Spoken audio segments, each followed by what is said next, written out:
October 7 എന്ന പേരിൽ ലോകത്തിൻ്റെ വിവിധ ഭാഗങ്ങളിൽ കടകൾ തുടങ്ങിയിരിക്കുന്നു. പെട്ടെന്ന് ആ വാർത്ത എന്നിലൊരു ഞെട്ടലുളവാക്കി. കാരണം എന്താണെന്നല്ലേ, 2023 ഒക്ടോബർ 7 1200-ലധികം ഗർഭിണികൾ, കുട്ടികൾ, പ്രായമുള്ളവർ, ചെറുപ്പക്കാർ തുടങ്ങിയവരെ ഹമാസ് ഇസ്രയേലിൽ കടന്നു കയറി കൊലപ്പെടുത്തിയത്. മാത്രമല്ല, അന്ന് കുറേ ബന്ദികളെ പിടിച്ചുകൊണ്ടുവന്ന് അവരെ കൊല്ലാക്കൊല ചെയ്തതും ഈ ഒക്ടോബർ 7 നടന്ന സംഭവമാണ്. അങ്ങനെ ലോകത്ത് ഒക്ടോബർ 7 എന്ന് പറയുമ്പോൾ നടുക്കത്തോടെയല്ലാതെ ആ ദിവസത്തെ ഓർക്കാൻ കഴിയുകയില്ല. അങ്ങനെ ഒക്ടോബർ 7 എന്ന ആ ദിവസത്തെ ഓർത്ത് ലോകത്ത് പല ഷോപ്പുകൾ ആരംഭിച്ചിരിക്കുന്നു എന്നത് നമ്മളെ എങ്ങനെ ഞെട്ടിക്കാതിരിക്കും. വളരെ ക്രൂരമായ ആ സംഭവത്തെ ആഘോഷിക്കുന്ന തരത്തിൽ ഷോപ്പുകൾക്ക് പേരിടുക, അതിൽ അർമാദിക്കുക. ആദ്യത്തെ സംഭവം അങ്ങനെ ഉണ്ടായത് ജോർദാനിലാണ്. 2024 തുടക്കത്തിലാണ് ജോർദാൻ്റെ തലസ്ഥാനമായ അമ്മാനിൽ ഒക്ടോബർ 7 എന്ന പേരിൽ ഒരു റെസ്റ്റോറൻ്റ് ആരംഭിച്ചത്. അതിൻ്റെ മുന്നിലെ ക്യൂ അക്കാലത്ത് സോഷ്യൽ മീഡിയയിൽ കൂടെ പലരും പോസ്റ്റ് ചെയ്തു. അങ്ങനെ അത് പെട്ടെന്ന് ലോകശ്രദ്ധ ആകർഷിച്ചു. ഇസ്രയേലിൽ നിന്നും കനത്ത പ്രതിഷേധമുണ്ടായി. ആ പ്രതിഷേധങ്ങളെ അവഗണിക്കാൻ ജോർദാൻ ഭരണകൂടത്തിന് കഴിഞ്ഞില്ല. പ്രാദേശിക ഭരണകൂടത്തിൻ്റെ സമ്മർദ്ദത്തെ തുടർന്ന് പിന്നീട് ആ ഷവർമ്മ വിൽക്കുന്ന റെസ്റ്റോറൻറ്റിൻ്റെ പേര് മാറ്റേണ്ടി വന്നു. വസ്ത്രരംഗത്ത് ഓൺലൈനിൽ പ്രവർത്തിക്കുന്ന പല സ്ഥാപനങ്ങളും അവരുടെ ഉൽപ്പന്നങ്ങൾ ഒക്ടോബർ 7 എന്ന പേരിൽ വിൽക്കുന്ന വ്യാപാരികളുണ്ട്. അവരൊക്കെ ഈ ഒക്ടോബർ 7 വളരെ സന്തോഷപൂർവ്വം കാണുന്നതാണ്. പിന്നീടുണ്ടായ ഒരു സംഭവം എന്ന് പറയുന്നത് തുർക്കിയിലാണ്. അവിടെ ഒക്ടോബർ 7 എന്ന പേരിൽ തുടങ്ങിയ കടകൾ, ഒരു കട വസ്ത്രവ്യാപാര കടയാണെന്ന് തോന്നുന്നു, ആ ഷോപ്പ് വാർത്തയിൽ ഇടം നേടുകയും അവിടെ ഗവൺമെൻറ് ഇടപെട്ടില്ല. പകരം ഒരു വർഷത്തിന് ശേഷം വാടകത്തർക്കം ഉണ്ടായതിനെ തുടർന്ന് അത് അടച്ചുപൂട്ടുകയും ചെയ്തു എന്നാണ് വാർത്ത.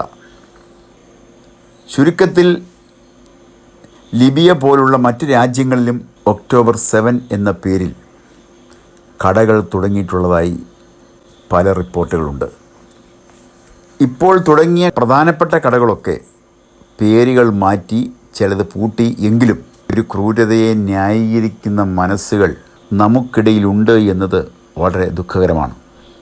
ലോകത്ത് നിരന്തരം അസഹിഷ്ണുതയുടെ വിത്തുകൾ പാകപ്പെടുകയാണ്. മനുഷ്യർ തമ്മിൽ കലഹിക്കുന്ന തരത്തിലേക്ക് കാര്യങ്ങൾ നീങ്ങിക്കഴിഞ്ഞു. സ്ഥിതിഗതികൾ ഓരോ ദിവസവും വഷളായിക്കൊണ്ടിരിക്കുന്നു. പല സംഭവങ്ങൾ ഈ ദിവസങ്ങളിൽ സോഷ്യൽ മീഡിയയിൽ കൂടി കാണാൻ കഴിയുന്നു. അമേരിക്കയിൽ അഭയാർത്ഥികളായി കടന്നു ചെന്നവർ വലിയ റാലികൾ സംഘടിപ്പിക്കുന്നു. അതവിടുത്തെ ക്രമസമാധാന നില വഷളാക്കുന്നു.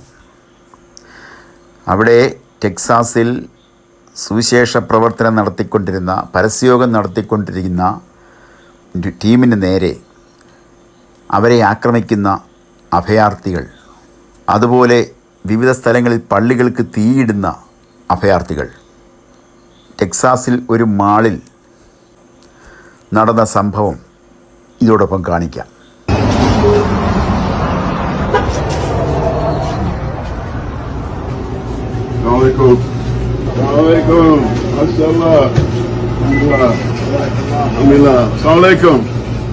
Muslim, right?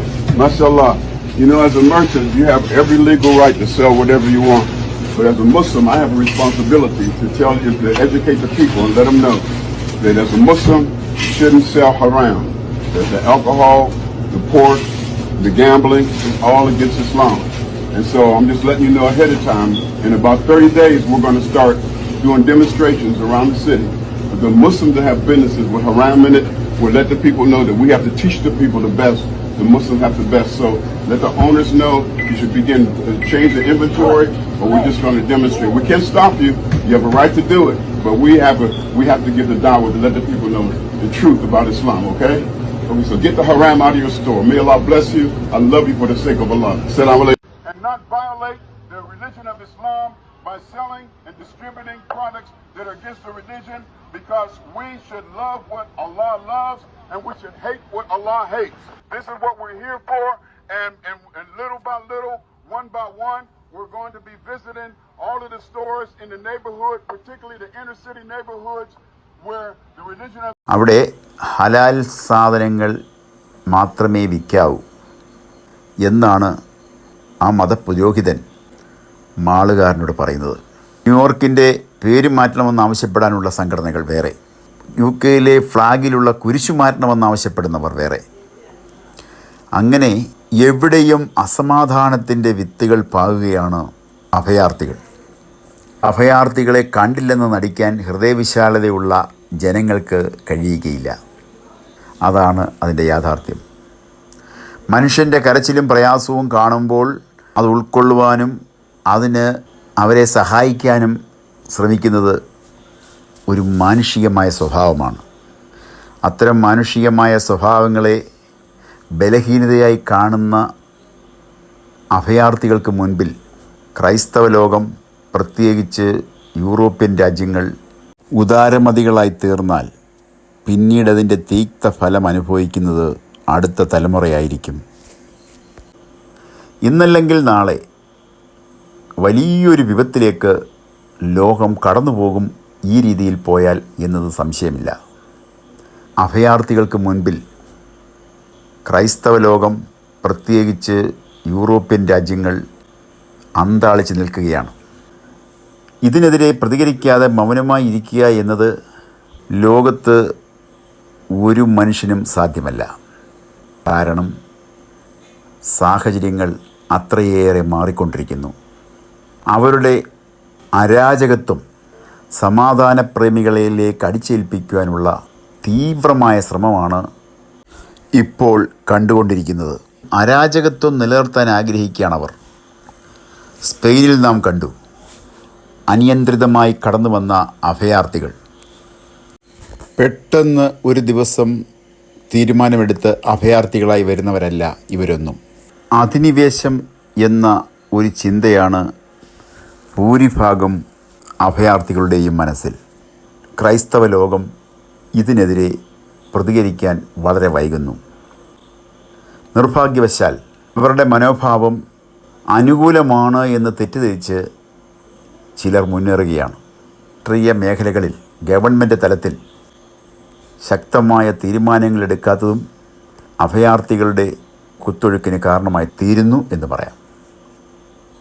ഇത്തരം നീക്കങ്ങൾക്ക് ഒരു അറുതി വരട്ടെ എന്ന് പ്രാർത്ഥിച്ചുകൊണ്ട് പുതിയൊരു വീഡിയോയുമായി കാണും വരെയും എല്ലാവർക്കും നന്ദി, നമസ്കാരം.